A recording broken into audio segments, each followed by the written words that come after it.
Thanks everyone for being here. We'll open up this press conference with Don Terry, WBN. Coach, take a look at the quarterback race as you saw it on Saturday. What jumped out, and what should we take away from what we saw? Well, one thing I met with the quarterbacks, and I made the comment that the only thing that was different about Saturday's practice was the fact that we had students there and we had the media there. Other than that, it was just another practice. But what it does make you realize is how important every rep is. And that's, my job, and that's Billy Fessler and Brian Hartline's job, is to make sure that, they understand every single play matters. And we got to get better every day. That being said, it's been, 3 guys getting after it every day, improvement across the board. There's been good days on all fronts, but then there's been other days not so good. They're growing, they're learning. There's nobody that's that much further ahead of the other one right now, so they're going to continue to compete. And this is a big week for them, and Saturday will be a big day for them as well. Get in front of everybody and have an opportunity to compete. Folks, we keep it to one question. Dave Biddle, 24/7 Sports. Speaking of QB competitions, you were here a little over a year, and you had to deal with Joe Burrow versus Dwayne Haskins. How nerve-wracking was that for you at the time, and how has that helped you, in subsequent QB competitions? It's nerve-wracking when you don't have a quarterback. It's a good problem when you have a room full of quarterbacks, and that's part of the process is finding the right one and trying to do the best decision you can. And there's a lot that goes with it. And in that situation, had 2 great quarterbacks, and they both had great careers. So that's not the one that's as nerve-wracking. When nerve-wracking is when you don't have one. So. But yeah, every year there's just been, a different challenge, figuring out who that guy's going to be and figuring out where their growth takes them. This is a situation where you have Lincoln, who's been here now for 3 years, and Julian, just for a year, and then Tavian just showed up. So all in 3 different points of their career, but all still learning and growing. None of them really have, a ton of significant playing experience. We'll see. Yeah, we'll see. I think that there's been good play. There's been mistakes made, but that's part of growing. Another question is, are you going to continue to make the same mistakes over and over again? That's when, we start to get nervous. But right now, we're still kind of in that growth phase and learning phase. Andy Andrews, Lettermen Row. Yeah, I know. I'm sure it's similar on the offensive line, still in that learning and growing phase. So we've seen, obviously, Austin Searville work plenty of tackle, and he was with the ones at that position on Saturday. How much of a factor is he in that right tackle competition? Yeah, I think Austin's had a very good spring. He's been playing multiple positions, and I think he's a true swing player who can do both guard and tackle, and he's shown to be able to do that. And a part of that is being able to handle it mentally, making that jump. And, so he's been doing a good job of that. And like we talked about in here before, having a primary position and then a secondary position is something that we've focused on. So, he's getting to the point where I think he could start at either guard or tackle. Steve Helway, 24/7 Sports. Yeah, Coach, obviously we just saw a snippet of the 12 days that you've had so far the other day, but it was hard to not notice what Lincoln Keynotes was doing. Just your, assessment of him and what's been good, what does he need to continue to work on, and is he in the thick of this right now? Oh, yeah, absolutely. You saw his potential on some of the throws that he made. You saw his athleticism show. We did at a point make the quarterbacks live, I think, which is the first time we've ever done that. I've ever done that, but I felt like it was important for them. And that was good to see them, move in the pocket and understand what live bullets are going to be like. And I think that's behind us now, but we got that in, and that was good. But I think that Lincoln, and I think it's the same for all the quarterbacks. We're trying to make the routine plays routinely. And I know you've heard me say that before, but that's really important to keep the offense moving. We have good skill players. We have good pieces around them. If they can just keep the offense on track on first and second down, and then play good, smart football on third down, make the throws in a red zone, and then when it's time to win the game in a 2-minute drill, that's when they have to be special. Right now, we're to the point where we just need to make routine plays routinely. We've seen them make this spectacular. We need them to make routine plays and be consistent. And sometimes that can be boring, but that's playing the position of quarterback. And all it takes is 1 or 2 plays to ruin your entire day. we've been there before, where a quarterback can play really, really good, but one play could ruin the entire afternoon in the game. So, I'm kind of bouncing around on you, but with Lincoln, I think that's the case, but it's like that with all the quarterbacks. Jake Trotter, ESPN. Yeah, Ryan, what's your expectation with Jeremiah in year 2, and where can he continue to develop and grow given how young he still is? I think everybody on the team is at a different point, and that was the message today to the team, that everybody has to continue to get better when they're on the field. Now, where is Jeremiah as opposed to Tavian St. Clair or Devin Sanchez? They're different points, but for Jeremiah, it's like, how do I get that 1% better every day? And a lot of it is, learning how to become a good teammate, learning how to, encourage other guys around him to play winning football, which he does, but you're starting to see him come out of his shell a bunch. He's done some route work inside in the slot, which is, mostly he was outside last year. We're going to increase his route tree as time goes on. So, there's a lot of things that he can improve on, certainly, but getting more and more experience is part of it, but also just, growing into his position and his personality on the team. Tony Bergman, Buckeye Huddle. Ryan, what did Quincy Porter do to be the first freshman to lose his black stripe? He was productive. He made a lot of contested catches. You guys were able to see that. We've seen a lot of that leading up to this point. And, we don't like to get those black stripes off too early for the freshman, but he earned it, especially in a competitive live day like that, to make some of those catches. And he had a couple of catches before you guys even got in there that day that kind of lit up the group. So I like just how gritty he was, how competitive he was, and he's showing toughness, again, making those contested physical catches. And so if he can keep playing like that, he's going to find himself playing a lot of football this year. Pat Murphy. Ryan, going back to Jeremiah, we saw the students just mob to him afterwards. I imagine off the field he's dealing with the stardom that comes with what he accomplished last year. How do you help him manage that side of things while also doing on-field stuff you just talked about? Well, Jeremiah is a fairly private person, so that is in his favor. But we've talked about it, and every time a situation like this comes up, we need to have a plan. CJ Barnett has a big part in this, and we talked about that, and we spoke with Jeremiah even for that event there, what the plan was. He's become obviously just kind of a complete lightning rod. You see him and it's just, everybody lights up, because not only what type of player he is, but who he is as a person. He's got that smile that just lights up a room, and he's just magnetic personality. So, all the recruits, when they come in, you ask them, so who'd you like at practice? Every single one of them say Jeremiah Smith. But I think with him, it's not just the ability of what he does on the field, it's how he works. It's his personality, his humility, all those things. So, but to answer your question, we have to put a plan together. He's in the city of Columbus. He's one of the most high profile players, in the country, and certainly one of the most high profile people in the state of Ohio now. And that's really the reality. So putting that in place, and I know fans respect that. He's also still just, a young man trying to find his way. And he is, when you look at him, you don't think of it like that.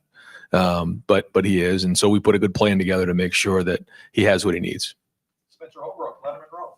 2 years ago, you guys had Cody as the third linebacker to help out the defense. Last year was Arvell.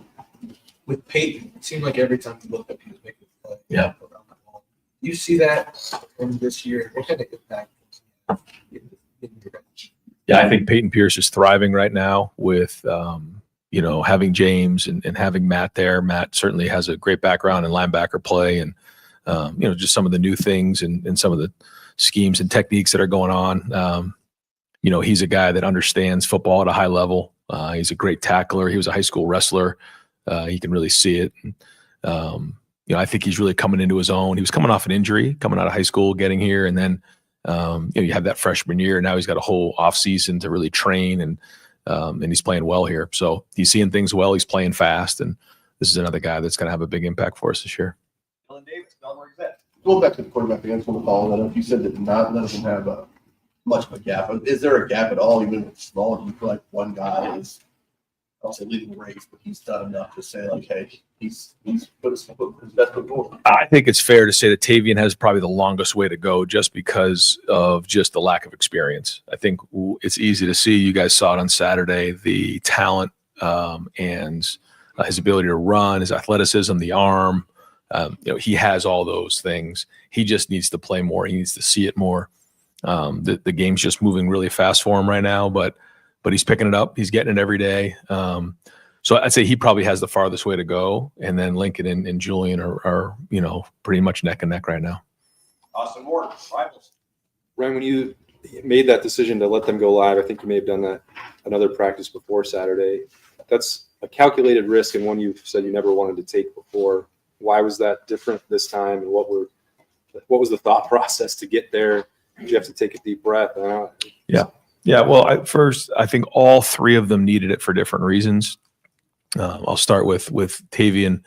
Tavian, coming in and seeing the speed of all this. We're not going to do it in the preseason, so this was really about the only time we could do it.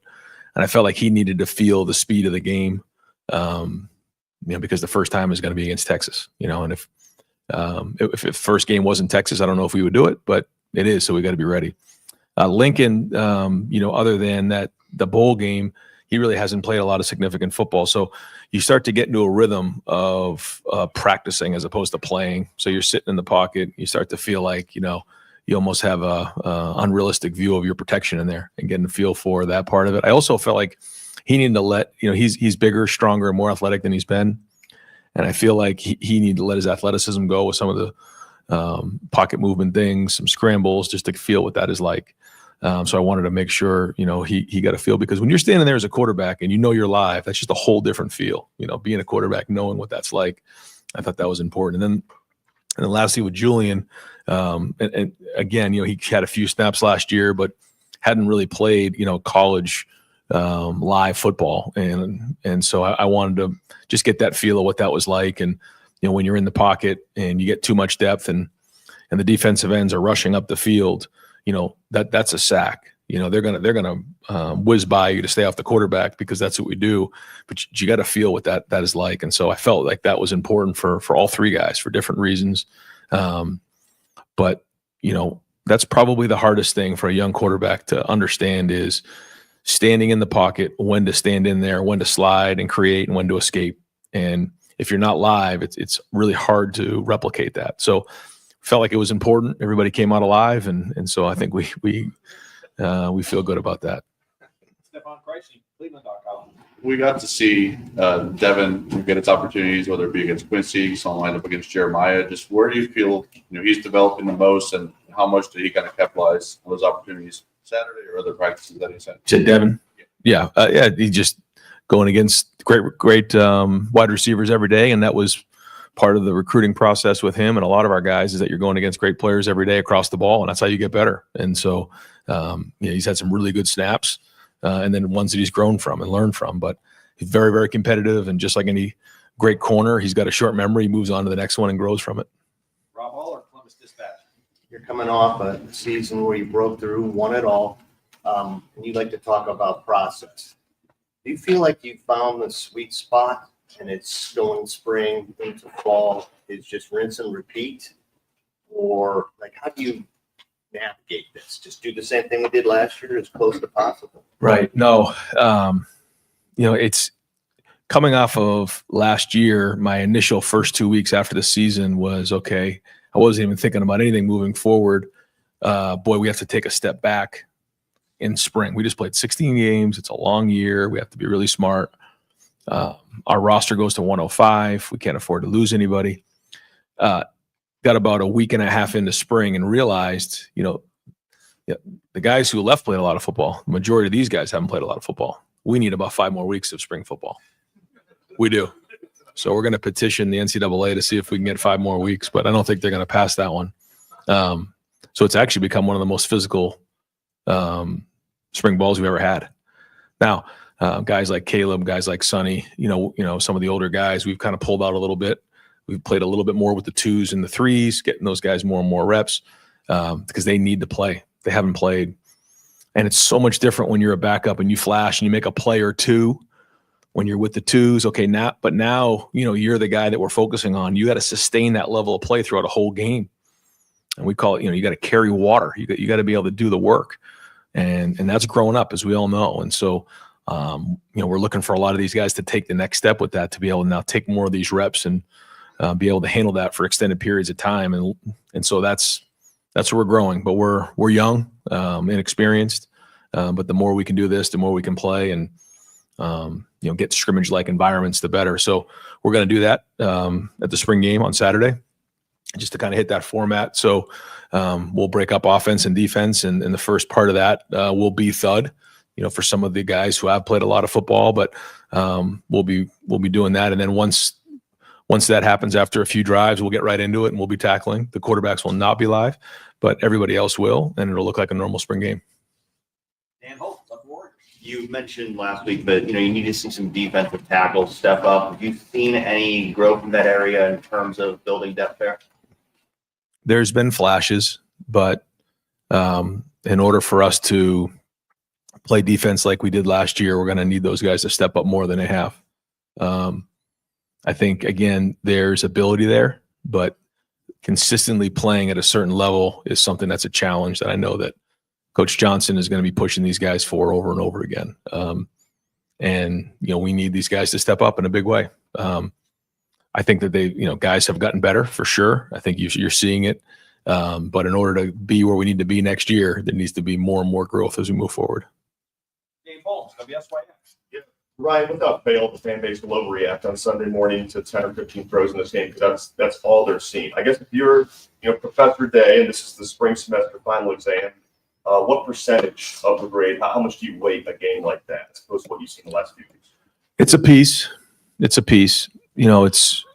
I think about quarterbacks' journeys along the way, and you just take certain guys, now that are in the NFL, and you just start in high school, and then you go to college, and you see their journey. And some guys transfer and they go somewhere, and then they transfer somewhere else, and they finally play their best football later on. Or then maybe some guys, go on and play some of their best football in the NFL.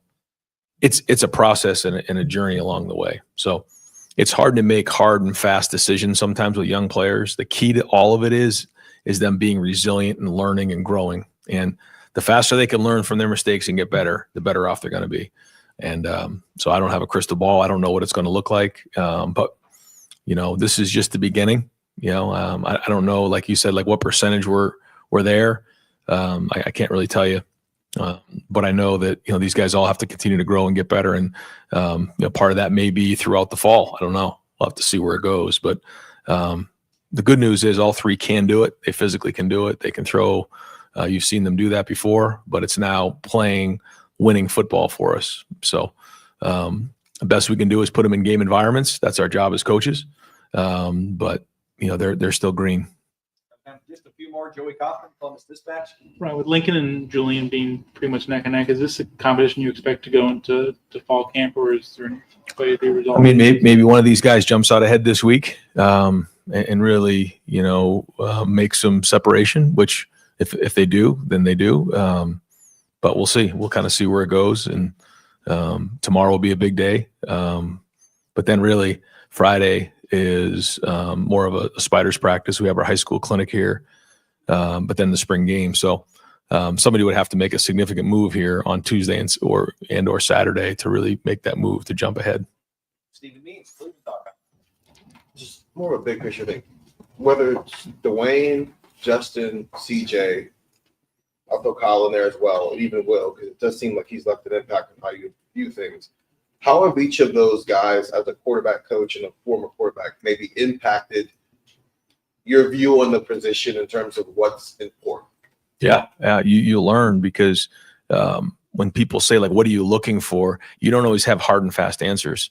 It's just like anything else. When you watch something, you use your past experiences to try to identify and project where someone's going to be. There's certainly things that you look at statistically, analytics that you can look at, completions, grades, all those things are great. But a lot of it is just, looking at it and knowing the position, and then, using your past experiences of where guys were in their progression, their mentality, their mindset, their ability. There's just so many things that come into play. So, yeah, I mean, whether it's those guys here or even when I was in the NFL or, Matt Ryan at Boston College, I mean, you try to use all of the different people that you've used in your past to try to identify where these guys are in their process, knowing that everybody's different. Bill Rabinowitz, Columbus Dispatch. Not a quarterback question. do you believe that when you leave on spring practice on Saturday, that you'll feel good about the position, or do you still have major concerns because of the inexperience? No, we'll feel good. We'll feel good. We feel great. I don't know. We'll have to see how Tuesday and Saturday goes, but I think we'll definitely feel good coming out of there. I mean, we have good players, and I think the guys believe that they can do it. It's a growing process. And final question, Tim May, wall to wall, and 97.1 The Fan. Thank you, Jerry. There's a million questions. But velocity, the way the defense played on Saturday seemed to be obvious. I mean, to me at times and stuff. How pleased are you about that progress? New guys in a lot of positions over there and stuff. And am I wrong about them playing with some velocity there? And where do you want to see improve on Saturday when people are really watching again? Well, that's why we went live to feel that velocity, because there's just a different feel when you're tagging off. Sometimes on the perimeter, thud. When you're tackling, you're rolling, you're playing fast, and those angles change quickly. So yeah, I'll say this about this group: they are competitive, they're edgy, they've given great effort on the field. That has been every practice so far. So that is something that's like a foundation you can build off of. And I think that's been excellent. I think you saw how hard they were practicing on Saturday, and that's been, now we've condensed this thing down to 4 weeks. So we've been going back to back to back with some of these practices, and they've been physical. So I give the guys a lot of credit. I mean, that's a great jumping off point as a team. Now, if we can just keep building and growing, we'll have something. Coach, thank you very much. All right, guys. Thanks. Yep.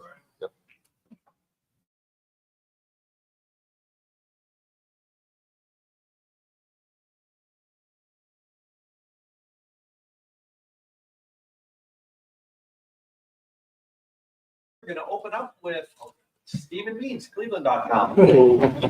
Matt, it seems like you've got a lot of options in that secondary of what you would want to do.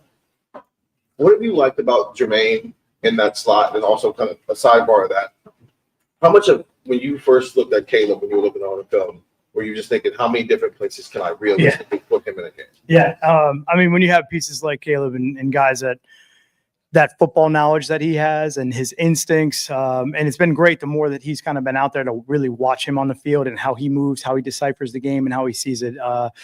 You love those type of players for sure, and being able to relate that to some things that we can do with him and put him in those positions is it's fun. It's fun. He's dynamic now. I mean, this guy he's smart.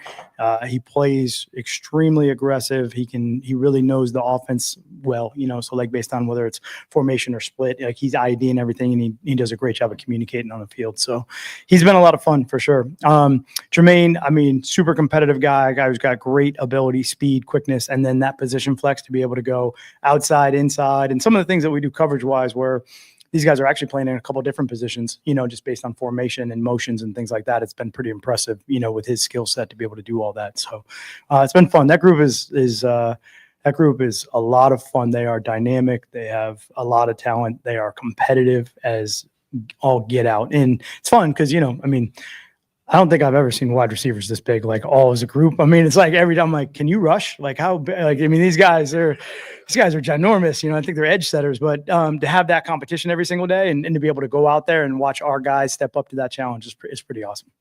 Noah Weiskopf, the Lantern.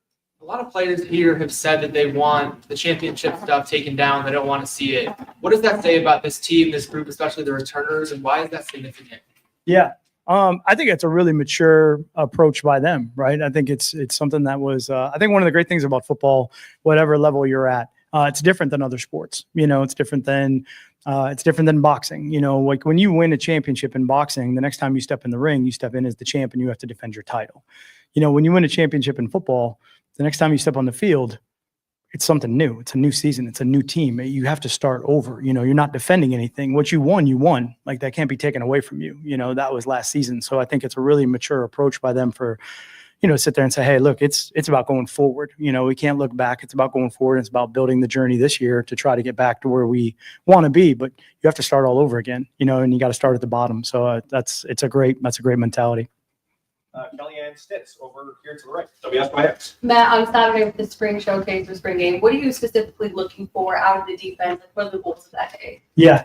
I mean, I'm looking for a lot of things, actually. I'm pretty excited. Like, let's get in the shoe. Let's get the fans there. Let's feel the environment, the energy. Just getting a little bit of that last Saturday with everybody kind of in the indoor, that excitement. I think that's that's fun. You know, I mean, we're getting that feel for it. So I'm excited to see the fans. I'm excited to get the crowd. I think one of the things defensively, you're always trying to, practice in these situations, communication, right? So it's always going to be hard at home for us to communicate because our fans are great and it's going to be loud for the opponent, which is what we want. So our communication has to be on point. Our recognition has to be on point. I think, this is obviously new for me, not having in a while, having preseason games, right? So the next time we go in that stadium to play, it's for real. So just our overall operation, coaching staff to make sure we're communicating well, make sure we're getting substitutions and personnel groups and all of that. This is a good opportunity for us to get a dry run at that before, we get to that first game. So that's really important. And then, of course, we want to see everybody compete, the different positions and the different opportunities that everybody has to go out and, we'll get a chance to look at that tape and get another evaluation of where they're at. So there's a lot. It's going to be great. I can't, let's go. It's going to be awesome. Bill Rabinowitz, Columbus Dispatch. How would you break down the safety competition between Malik Hartford and Jalen McClain opposite Caleb right now? Yeah. I think it's been really good with both those guys learning and competing and playing a couple different roles, a couple different spots. And Caleb is out there for some things, and there's other things that we're holding them back on. So they've actually had an opportunity to both be out there quite a bit and really to be able to evaluate the different things that they can do skill set wise. I think there's some different packages that we can run with those guys on the field and different alignments that they could be in. So it's just a great evaluation right now of seeing some deep field play, some down in the box play, some maybe man-to-man coverage stuff with them. We got some different things in that intermediate zone where they're kind of reading routes and breaking. And I would say both are really shining and showing their skill sets that we can utilize them in those situations. Tony Gerben, Buckeye Huddle. Peyton Pierce, what have you seen from him this spring? Because we saw him everywhere on Saturday. Yeah. One thing about Peyton Pierce right away, we go to inside drill or anything, everyone's going to feel Peyton Pierce right away. He comes downhill with a physicality it's phenomenal. He is a physical player. I think one of the other things on top of that, so he's doing a great job with all that. But to build on that, his communication, his command, linebacker, you have to be able to get in there, call the huddle, make sure we get adjustments right, get the front correct, communicate with the back end. And I think that's the piece of it right now for me that's really improved through the spring is just his overall command, understanding of the defense, and then his communication to get everybody, kind of set and lined up and ready to go. It's been good. Matt Murphy, 24/7 Sports. You're in the NFL. If you don't have depth at defensive tackles, for instance, you can go out, you can sign guys, you can make trades. Here, you just have to develop those guys, right? How do you feel like that has come along, and how different is that for you, knowing that hey, these are the guys we got? Maybe the transfer portal after spring, but these are the guys we're working with. Yeah. I think you always want to develop players. I think that's the best thing to do within a system is to try to, you want to groom them, you want to grow them, you want to increase their skill set and their fundamentals because, those are the guys you're working with every single day. And it is similar. There's only certain times of the year, even in the NFL, where you can actually add to your roster. So you're going to get to points where your roster is what it is. And I think the guys that have been able to show also position flexibility. So whether they can move out to different techniques, whether it's a 5 to a 3 or a 3 to a shade back out to a 3, those are the guys then that's where your depth comes. So maybe you're a guy that's maybe a backup nose guard that, you'd rather have him out there and then move the other guy out to a 3 technique. So it's really kind of that structure of where those guys can go.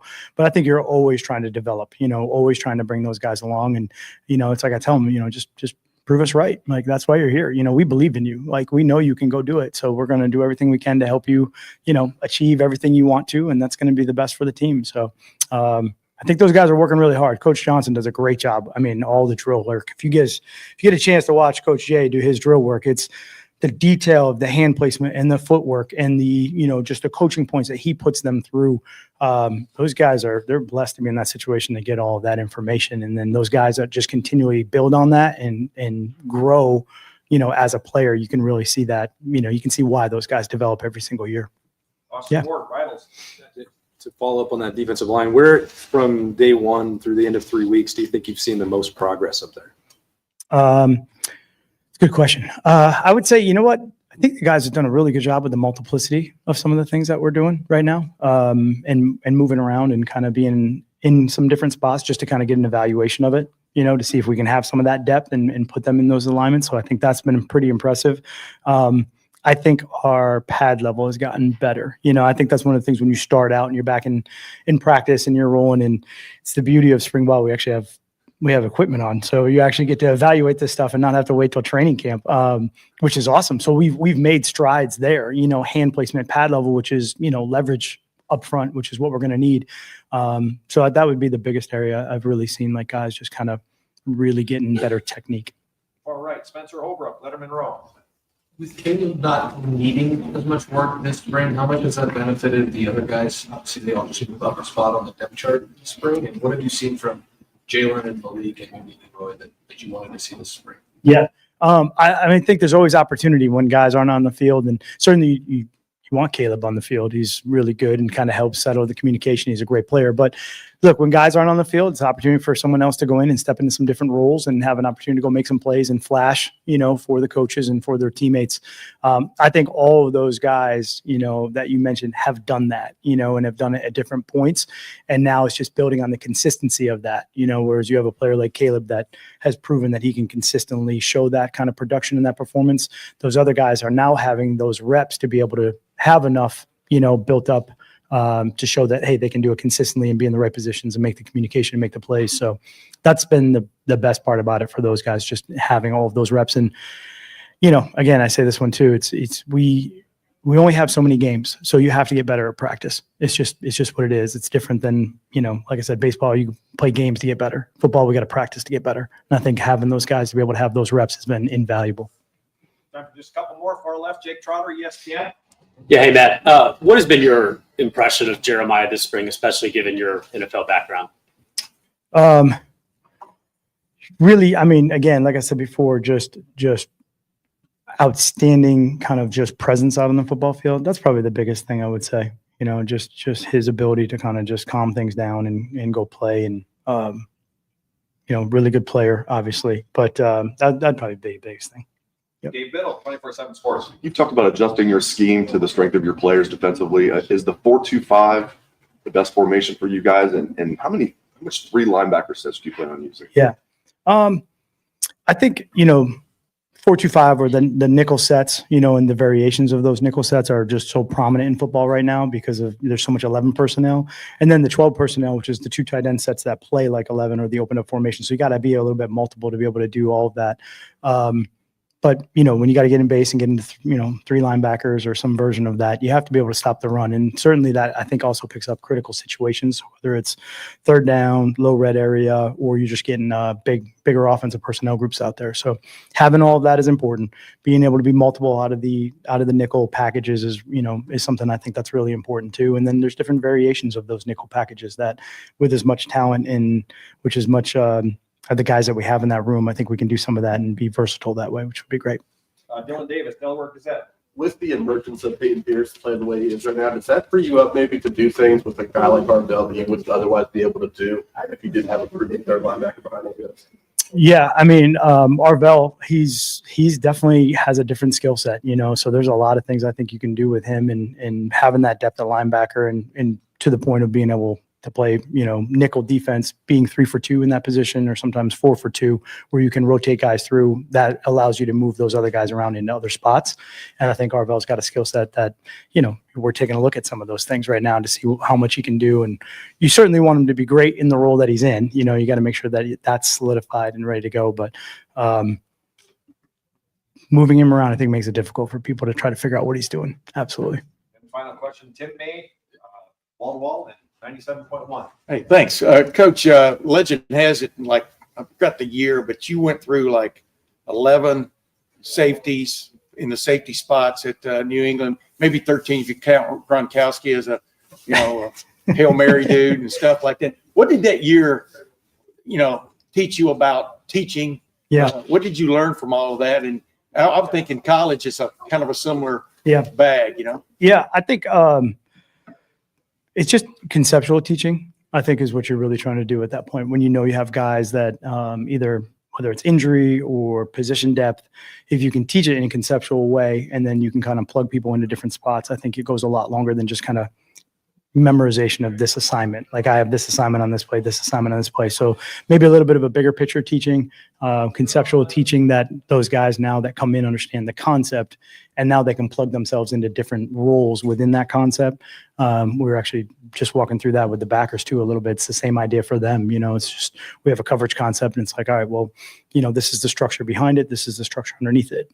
Doesn't really matter where you are right now. Just understand like we need to have this, and this, and based on the communication, those are the rules that you can play. So when you can understand the defense, I think in that way, then you can plug and play a little bit more, or make guys more versatile and have more depth, value to the roster. How challenging was that though? I would think from week to week.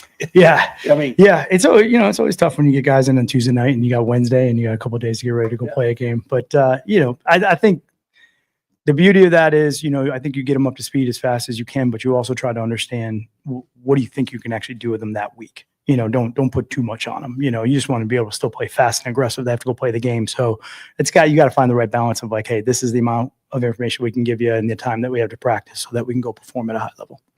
Yep. Coach, thank you. Yeah, appreciate it. Thanks so much. Good to see everybody. Saturday.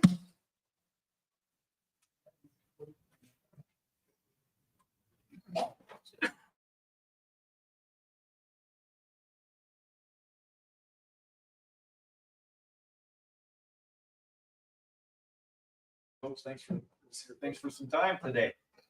And in lieu of today, Coach Hartline will not be available tomorrow.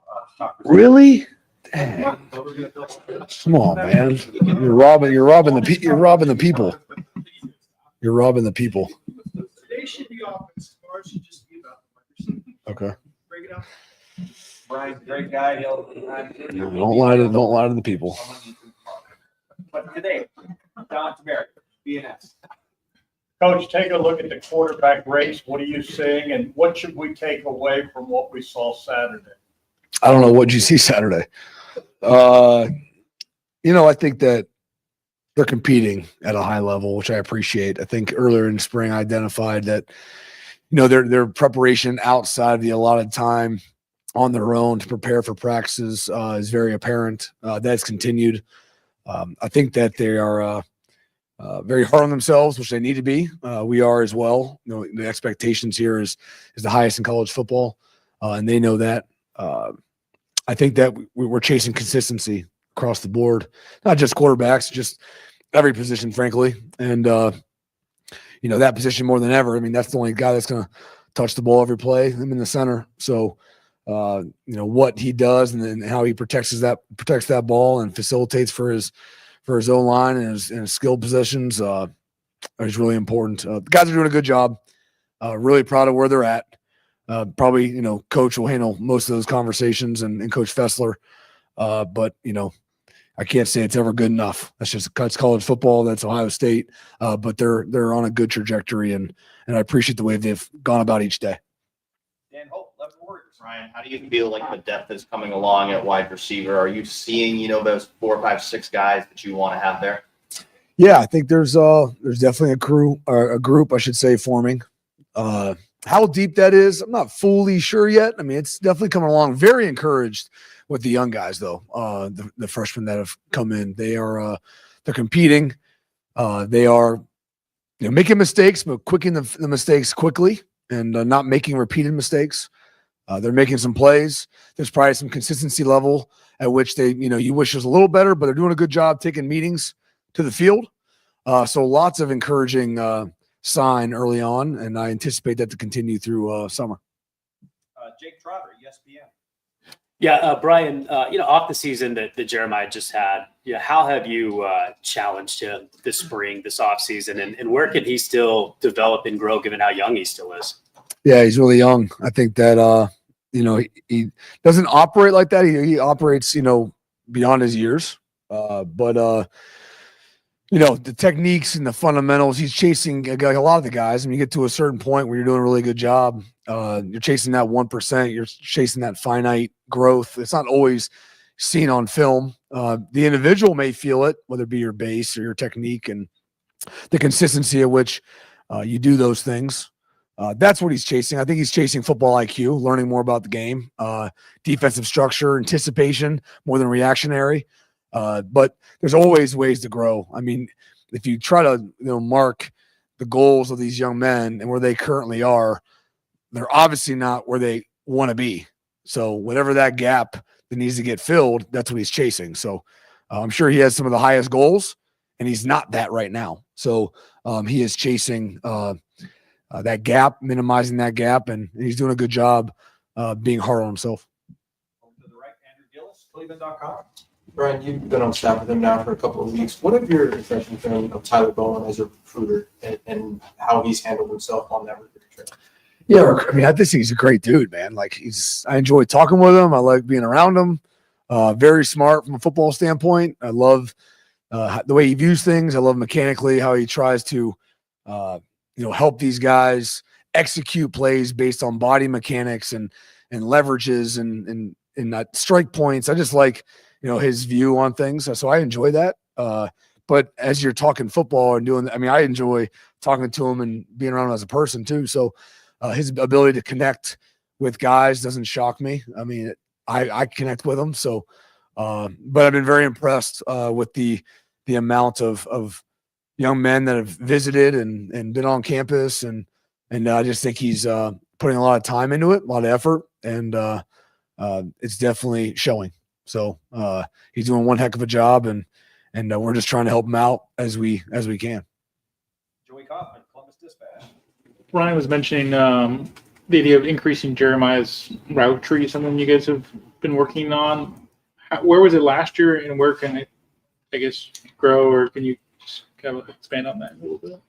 Yeah, I mean, just asking JJ to do everything. I mean, you don't ever want to put him in a box. You don't want to put Carnell in a box. You don't want to put anybody in a box. So to make sure he's fully equipped with every tool necessary to do anything that's required of a receiver at the college level or the NFL level. We take a lot of pride in developing that route tree technique, but it's really, the play with the mind of, routes based on coverage and all those things. So, but yeah, just trying to find ways to challenge them. And that's been one of the ways we've done that. Austin Ward, Rivals. Ryan, when you guys were talking as an offensive staff about the possibility of having the quarterbacks go live, were you surprised that it came up? Were you surprised that you guys wound up doing it?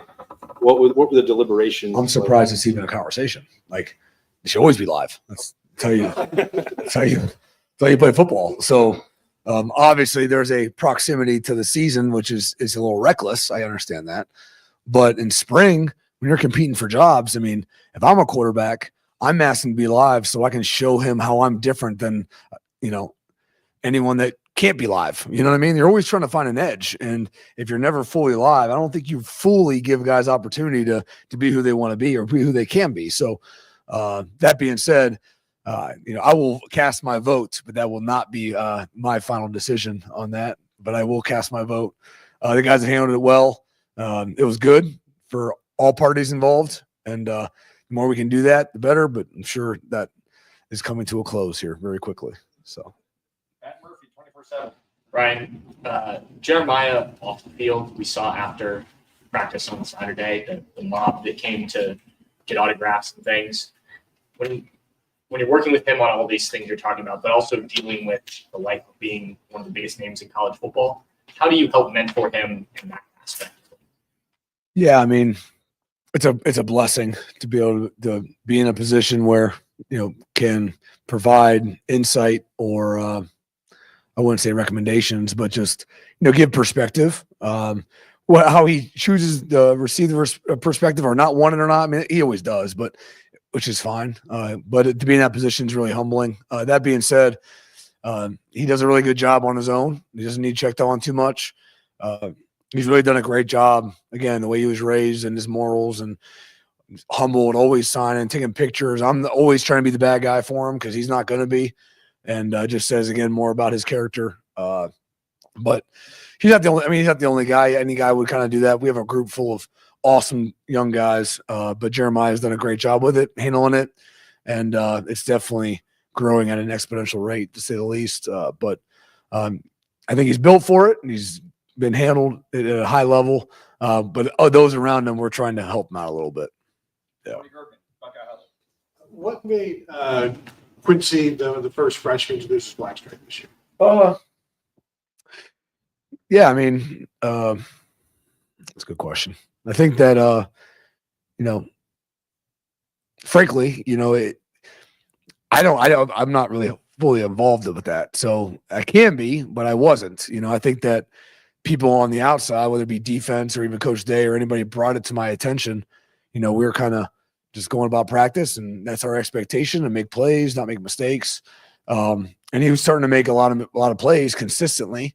I think the consistent level that he's been as a person, being on time and doing his job description on each play, and the ball is coming your way, you're making some big plays, and it starts being seen by your peers, and your peers start asking for it. They start barking, get his stripe off, all those kind of things.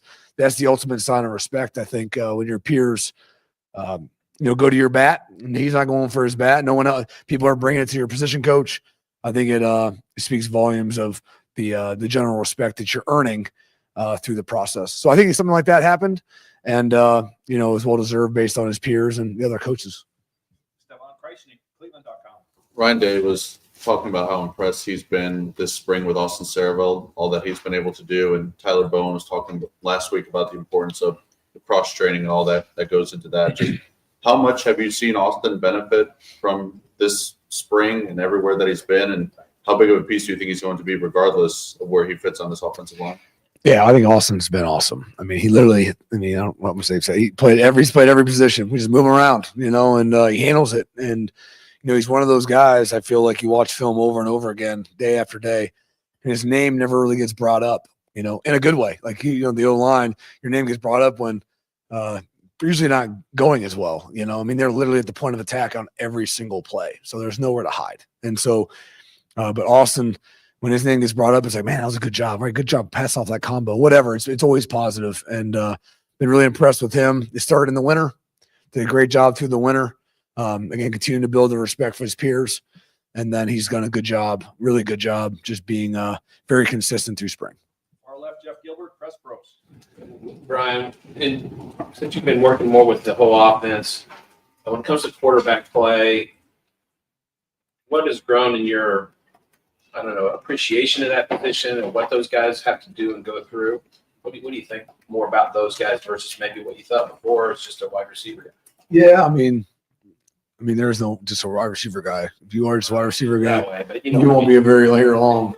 It's all about quarterback play, So I think in that same world, though, to the point is that, in order to be a great receiver or a great receiver or, receiver guy, whatever you want to call it, there's only one page, it's the quarterback's page. So everything is based off them. Whether it be their progression, their timing, the stresses they have is what we're trying to minimize. So if you don't fully understand the quarterback play, it's hard to, maximize receiver play, I think.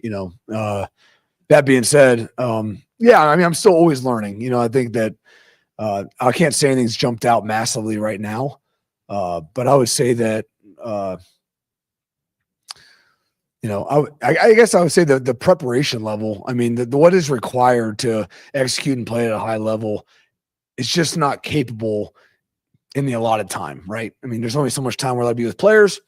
If you're not willing to spend, your own time getting prepared for practice to maximize one's ability, there's a good chance you're not going to maximize your ability. So, other positions, O-line, same thing. Receiver play sometimes can get away from it. We do a great job studying and being in the room extra for sure. But the requirement of a quarterback to know, to fix protections, to be our run game coordinator based on the calls, to get us in different checks. There's so much they need to know. And frankly, the O-line's only as good as the quarterback. The receiver's only as good as the quarterback. The offense is only as good as the quarterback. And it's our responsibility to put guys in position to maximize what they're capable of maximizing. But their inability to notice that they need to spend extra time outside the allotted time, I think, is critical. And the amount that it takes, I guess I was maybe a little naive too, but the guys are doing a great job doing it. Time for just a couple more. Coaches got a meeting. Rob Aller, Columbus Dispatch. Yeah, Brian, you guys reached the mountaintop. You got a banner out there, national champs. How do you keep these guys grounded, being in the moment, looking ahead, not back? Are you tougher on them because? No, I think that, I think we have a lot of guys, you know, I think it's understanding that we were trying to build the map to get to where you wanted to get to. But now that we have the map, doesn't mean we've traveled the path. So, like, we know what it looks like. The guys that are here know what it's supposed to look like. The guys before us set an unbelievable example of how to get to where you want to get to. So the focus is on trying to replicate what they just did and how they operated. Can't say we've done that right now. So it's very easy to stay motivated because they already know it's not good enough, frankly. And so the last thing they want to do is put in a ton of effort and then not reach their goals. So motivation, I don't think is needed. I think there is a catching up of those that maybe aren't quite sure what it takes, but overall, motivation is not what we've needed. Clarity of message is definitely what we've been focused on. And I think the message is being received. So not concerned about, motivation and the looking back, if you will. I think everyone's pretty focused on being forward and knowing we haven't accomplished anything. So Stephen Means, Cleveland.com. Who would you say is the leader of your wide receiver room right now? I would say Carnell Tate, Brandon Ennis, probably have done the most outspoken, in the room. Yeah, I would say that they're doing a good job. Those are probably the two guys that would jump out of my room. Yep. I mean, because Brandon, he's been vocal, obviously. Carnell taking on that role more and being more vocal. He's a good football player, obviously. There's things he's got to do there, but that process for him and becoming a more vocal leader, for you to say that about him. What was the question? Carnell, like, what have you seen, like, the growth? Yeah, I mean, I think he's pulled guys aside, and had one-on-one conversations with them. He's locked into, I think he saw the impact that Emeka made and the role he played, and to think that you're going to lose that and then be a better group probably doesn't mathematically make sense to him. So someone's got to step up in that role. And one, everyone respects him. Two, he knows he's capable of it. And it's just the desire and the appreciation, I think, to be at the older table now, at the older head, and appreciate the way Emeka probably went about his business. And so he probably valued that, appreciated that, and he's just making sure we still have that. Final question, Bill Rubin, Columbus Dispatch. Could you assess the running back room? I think it's pretty much assumed both those running backs, CJ and James, think that tandem system is probably the way you got to go again. How do you think? How is it working? And do you see third and maybe fourth guys popping in there? I think that in college football, or NFL football, any football really, you got to have depth in the running back room. I think that it's very apparent in the NFL. It's usually a two-back system. Very rarely is it one guy. But in college, I think we saw the benefit of that last year. The ability to complement each other is really important. I mean, the ability for us to identify what they do great and put them in good positions to be what they are, or what they're best at, I should say, is really important as a coaching staff. I've been very impressed with even the younger guys, Sam and Bo, and the way they've come along. Consistency is still what you're chasing, right? You're always able to. That's why you're here. But how often you do it ultimately dictates how much you play. So, but overall, I think Locke's been on them. They understand the standard in pass pro and not being a guy we got to sub out because you can't pass protect. So we were blessed, especially with Trey last year and Quinshawn. So, but no, these guys have done a good job. They're competing. They've been very coachable. It's shown up a lot on film. Yeah, I mean, it's always hard on backs. I mean, every opportunity you get to go live and break tackles really gives you the most feedback on what these guys are capable of. If you're just playing tag out there, you never get any yard. At least you shouldn't. But the running backs, on contact days have done a good job. James has done a really good job growing. Really excited about him. Everyone's really excited about him and CJ. I think ultimately, how good the group be was probably based on, the bottom rising, right? I mean, you're gonna have some guys at the top, but where's the floor? And so I think Bo and Sam, those guys have done a really good job, and we need some more guys to get healthy, more guys on campus, but very encouraged. Coach, thank you very much. Thank you.